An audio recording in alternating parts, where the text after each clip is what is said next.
É só... Yes, sir. Cara, primeiro que eu vou explicar é como monta essas montanhas mais detalhadas, assim, né? Tipo, usando o Visual Studio Pro. Então esse conteúdo ali vai ficar na parte de Visual Studio Pro mais avançado, assim, tá ligado? E aí depois eu vou gravar umas outras paradas também de MicroStrategy e tal. Essa cena aqui, em específico, ela tem algumas coisas que foram feitas na mão, tipo essa parte aqui do meio eu posicionei na mão, tá até um pouco zoada aqui, eu tenho que dar uma revisada depois.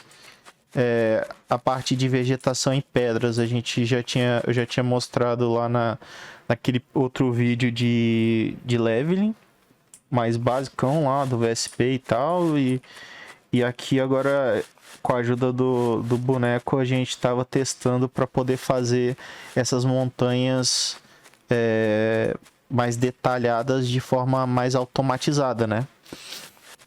E, inclusive, com essa técnica aqui para poder fazer as montanhas, também ela ajuda para fazer as estradas. Percebe que a estrada agora está sem vegetação, sem pedra, sem nada?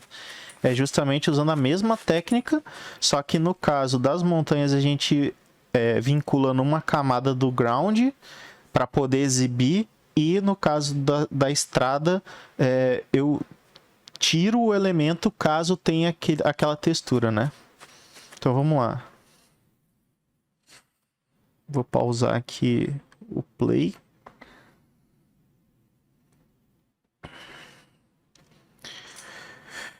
Bom, aqui no Visual Studio Pro do VSP, quando eu estou editando o bioma, né, tem algumas configurações interessantes aqui. Vamos lá. Primeiro, eu testei várias combinações de pedras possíveis para ser a pedra que ficaria no cliff, né? No caso em específico desses cliffs aqui, eles ficam muito melhores quando eles estão verticais, né? Eles não ficam muito bons quando eles estão tipo randômico aqui. Tem alguns casos que o randômico fica até legal, dependendo do formato do prefab que você está utilizando, né? Eu vou mostrar primeiro nesse caso dos cliffs, depois eu mostro um outro exemplo de que eu usei uma pedra mais arredondada e tal. Eu ainda tô ajustando outro mapa. Então eu percebo o seguinte, eu criei algumas camadas, né? Primeiro eu criei uma camada que é tipo umas pedras randômicas aqui, né? E aí percebe-se que elas estão só na base aqui da montanha, tá? Mas como é que eu sei o que é a base da montanha? Eu peguei uma das camadas do terrain, uma camada qualquer, uma camada necessariamente que a gente não está usando no chão, tá?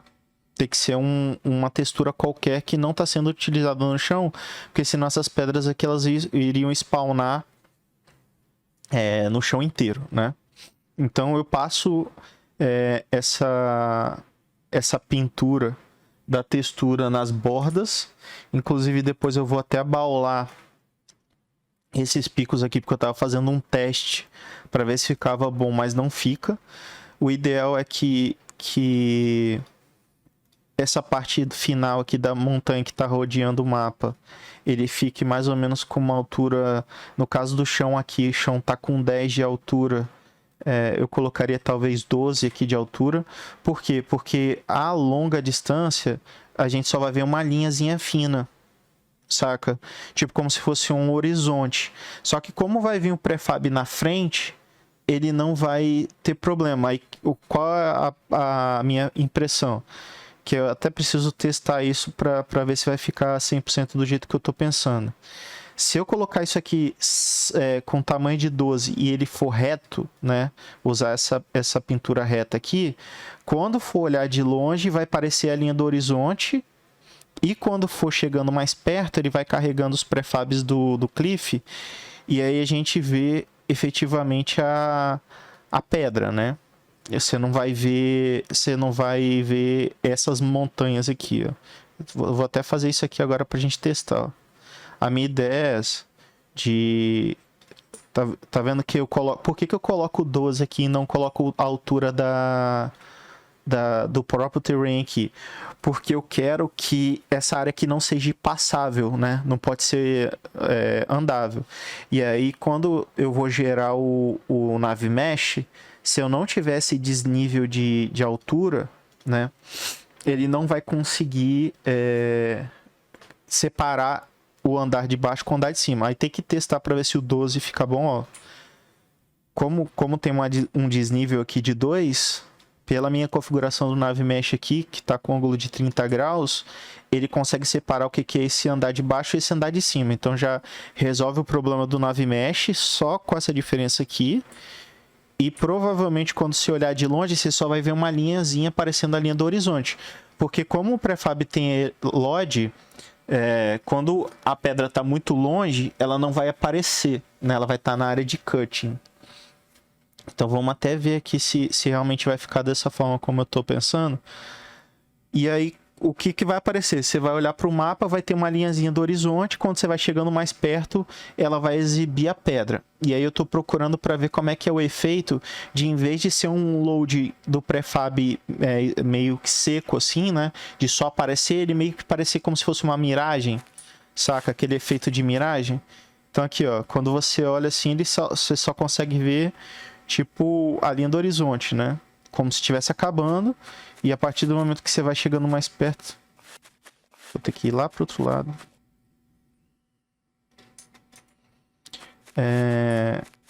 Percebe-se que tá com probleminha de performance aqui, mas eu já sei qual é o problema. Ter que mexer no VSP ali. No caso de materiais... desses cliffs aqui, por exemplo, tem um problema do... do material. O material que vem default nesse formato aqui, ele não tá ficando muito bom. Esqueci que eu tinha parado de exibir aqui. Aqui eu vou até reduzir também a densidade disso aqui, senão vai ficar impossível. E aqui eu vou colocar o máximo de altura 11.